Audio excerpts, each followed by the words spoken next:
চিনলি না রে মন গৌসুল আজম মাঝ ভান্ডারি মৌলানা কেমন গৌসুল আজম মাঝ ভান্ডারি গৌসুল আজম মাঝ ভান্ডারি মৌলানা কেমন কেন চিনলি না রে মন গৌসুল আজম মাঝ ভান্ডারি মৌলানা কেমন কেন চিনলি না রে মন গৌসুল আজম মাঝ ভান্ডারি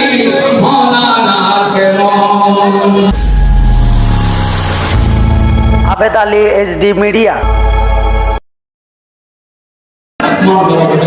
আল্লাহ আমাদেরকে গৌসুল আজমের শান মান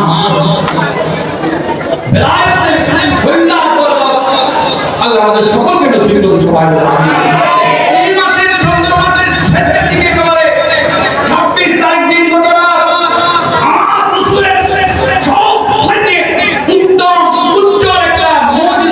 এটা হচ্ছে মেরাজুন নবী সাল্লাল্লাহু তাআলা আলাইহি ওয়াসাল্লাম। সুবহানাল্লাহ। মেরাজুন নবী আমরা মানি কি মানি না? আমার রাসূল মেরাজ গিয়েছে, আমাদের জন্য নামাজ এনেছে, আমাদের জন্য রোজা এনেছে। নামাজ পড়া লাগবে কি লাগবে না? অনেকে বলে ফিরদলে নাকি নামাজ লাগবে না। জাঙ্গাল করা চিনেন? নাটোর লিফুর উত্তর দিকে একটা জাঙ্গাল করা আছে, ওখানে একজন ছদ্মবেশী পীর আছে। আমি কয়েকবার ওখানে মাহফিলে গিয়েছিলাম, আমার খুব একটা ভালো লাগেনি। ওদের দরবারে ওদের বিরুদ্ধে কথা বলেছিলাম আমি, এই জন্য আমাকে আর মাহফিলে বলে না। ওনার এখানে যারা যায় কেউ নামাজ পড়ে না। একজনকে বললাম আমরা এদিকে নামাজ পড়তেছি, এখানে নামাজ আপনারা তো পড়লেন না, পড়লে এখানে আসলে নামাজ লাগে। আমি তার এটা দরবার, এটা সকালের দরবার, এটা কিসের দরবার? সকালের দরবারে নামাজ না। আমার গৌসুল আজমের দরবারে নামাজ আছে কি নাই?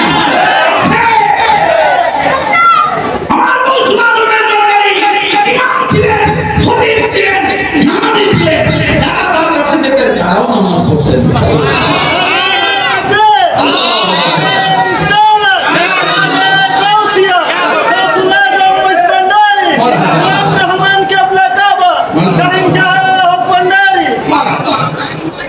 গৌসুল আজমের দরবারে নামাজ আছে, জীবনে পড়বে পাবে।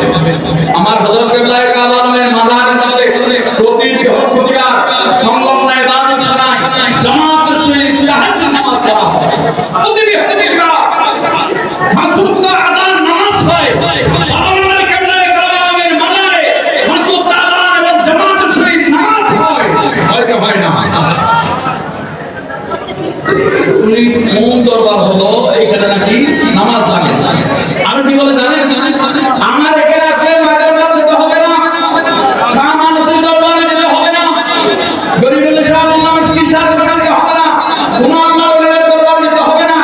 আমার এখানে নাউজুবিল্লাহ পিরাতি দস্তগীর আছে, হাজে গরিবে নওয়াজ আছে।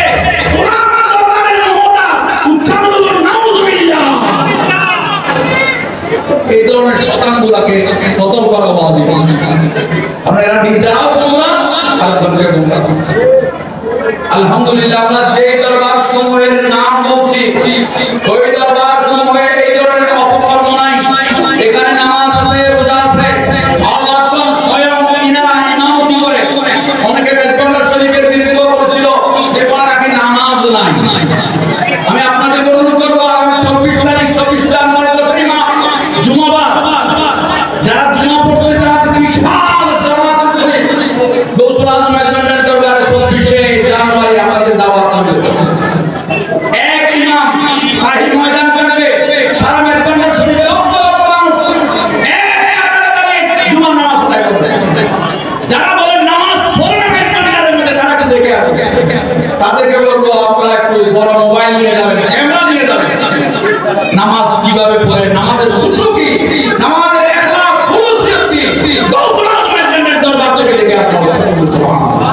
এই জন্য আমরা বলি কেন চিনলে না রে মন গৌসুল আজম মাঝ ভান্ডারি মৌলানা কেমন গৌসুল আজম মাঝ ভান্ডারি গৌসুল আজম মাঝ ভান্ডারি মৌলানা কেমন কেন চিনলি না রে মন গৌসুল আজম মাঝ ভান্ডারি মৌলানা কেমন কেন চিনলে না রে মন গৌসুল আজম মাঝ ভান্ডারি মৌলানা কেমন নরুপে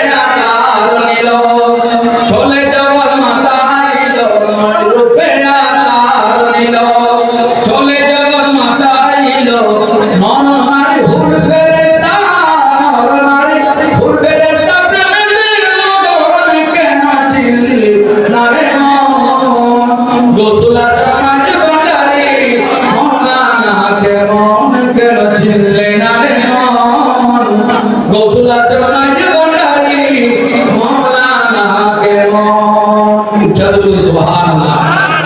আপনাদের কি খারাপ লেগেছে? ভালো লেগেছে? এই ভালো লাগাটাই আছে আল্লাহর কাছে। যখন শান্তি হয়ে যাবে, মেধার হয়ে যাবে, উত্তীর্ণতা সৃষ্টি হয়ে যাবে, জীবনে ফুলফল হবে, মুসলমান মেহমানের দরবারে চলে যাবে, জিয়ারত করুন, ওখানকার দরবারে ধান করুন, আপনার জীবন সামনে চলে যাবে। যেতে পারছেন না তো আমি শরীফ রহমাতুল্লাহ রয়েছে আমাদের পাশে, আমাদেরকে দয়া করার জন্য আমাদের কাছে শুয়ে আছেন তিনি, তার দরবারে হেরেন না। চুপ করে মাদারকে সামনে নিয়ে বসে পড়ুন, জিয়ারত করুন, জিকির করুন, আখির সময় সমাজ করে একটু তবরুক পানি দিয়ে যান, আপনার জীবন সামনে চলে যাবে। আল্লাহর ওলিদের সে ক্ষমতা আছে কি নাই? ক্ষমতা দিয়েছে কে? আল্লাহ যদি ক্ষমতা আল্লাহর ওলিদেরকে দেন, আল্লাহর কোনো অসুবিধা আছে? থাকলে সাথে থাক, আমাদের কিছু আসে যায়। কথা বলেন ঠিক কি না? আমাদেরটা আল্লাহর ওলিদের জীবনে আল্লাহ ওলিদেরকে কি ক্ষমতা দিয়েছে? এরা কি ইন্তেকাল করেছে? কি করেছে? ইন্তেকাল মানে স্থান পরিবর্তন করা। স্থান আমরা দেশ থেকে বিদেশে যাই, কিন্তু দুনিয়া থেকে চলে যায় না। আল্লাহর ওলিগণ ইন্তেকাল করেছেন দুনিয়ার জাহিরি হায়াত থেকে বাতিনি হায়াতের মধ্যে প্রবেশ করেছেন। তাদের ক্ষমতা কমে যায় না, বরঞ্চ দুনিয়ার ক্ষমতা আছে, খবরের ক্ষমতা তাদের আরো বেশি হয়ে যায়। সুবহানাল্লাহ। আমিন শরীফ রহমাতুল্লাহ শান বলতেছি, তিনি শুনতেছেন দেখতেছেন, আল্লাহর ওলি সে ক্ষমতা আছে। ভারতের মধ্যে ইন্ডিয়ার মধ্যে একটা দরবার আছে, হযরত জাহাঙ্গীর শাহ সিমনানি রহমাতুল্লাহ, ওই দরবার প্রতিষ্ঠাতা তিনি ইমাম আশরাফিয়াতুল কারিমা, এটাকে কাসাওয়াস দরবার শরীফ বলা হয়। এই দরবারে যাওয়ার আমার সৌভাগ্য হয়েছে, বিশাল দরবার, আলিশান দরবার। এই দরবারে যা সম্মান দেখলাম অবিস্মরণীয়, এগুলা ভাষায় প্রকাশ করা এমন কাজের দরবারের কাজ। ওই দরবারে হযরত আশরাফ জাহাঙ্গীর সিমনানি রহমাতুল্লাহ একজন বংশ পরম্পরা একজন তার औलाद ছিলেন, তিনি ইন্তেকাল করেছেন। তাকে বলা হতো জিন্দা পীর ফতুল্লাহ রহমাতুল্লাহ। তার নাম ছিল কি? জিন্দা পীর ফতুল্লাহ রহমাতুল্লাহ। তাকে জিন্দা পীর বলে সকলে চিনতেন। তিনি মারা গিয়েছিলেন মঙ্গলবার দিন ছিল। কি দিন ছিল? মঙ্গলবার। আমরা বৃহস্পতিবার, শুক্রবার, সোমবার মারা গেলে আমরা বলেন মন্তব্য করে দেখি মানুষটা নেককার, বলি কিনা? মানুষটা ভালো ভালো পেয়েছে। মঙ্গলবার যদি মারা যায় তাকে কি কথা বলা যাবে? বলা যাবে। জিন্দা পীর ফতুল্লাহ রহমাতুল্লাহ মঙ্গলবার দিন ইন্তেকাল করেছেন। তাকে শুয়ে রাখা হয়েছে ঘরের মধ্যে, সাদা কাপড় পরে। মানুষ বন্ধ বিন্দু অনেক আসতেছে, তার ঘরের মধ্যে একজন মহিলা কর্মচারী ছিল, তিনি ছিলেন হিন্দু। কি ছিল? আমার কথা একটু বুঝে নেবেন। তারপরে একজন খাদেমা ছিল, কর্মচারী ছিল, তার ধর্ম ছিল হিন্দু। ওই হিন্দু মহিলাটাও তার মনিককে দেখার সাথে মারা গেছে। তিনি তার মনিককে লাশ অবস্থায় দেখতেছেন, দেখে থেকে বলতেছেন, আপনি তো একজন আল্লাহর ওলি, আল্লাহর ওলি মঙ্গলবারে কিভাবে বলে? আল্লাহর ওলিকে মঙ্গলবারে বলে? এইরকম নিজে নিজে বলতেছেন। আল্লাহর ওলি জিন্দা পীর ফতুল্লাহ মৃত অবস্থায় শুয়ে আছেন। জিন্দা পীর ফতুল্লাহ রহমাতুল্লাহ তিনি বলতেছেন, মানদার में नहीं मरना है तो कौन दिन मरना है? মরণ কথা বলতে পারে? তিনি বলতেছেন, ইনি বলতেছেন, আমি কাসাওয়াস দরবার শরীফ থেকে আসতে একটা কিতাব নিয়েছিলাম। ওদের আশরাফ জাহাঙ্গীর সিমনানি রহমাতুল্লাহ লিখিত একটা কিতাব, আমাদের কিতাব। ওই কিতাবের শেষের দিকে তিনি প্রকাশনা করতেন, তিনি এই ওয়াকিয়াটা সেখানে অ্যাড করেন। জিন্দা পীর ফতুল্লাহ রহমাতুল্লাহ জীবনী এটাই নিজেকে অ্যাড করে এই কথাটা লিখতেছেন এভাবে। উনি মৃত অবস্থা জিন্দা পীর ফতুল্লাহ বলতেছেন, মানদার में नहीं मरना। আবেদ আলী, HD মিডিয়া।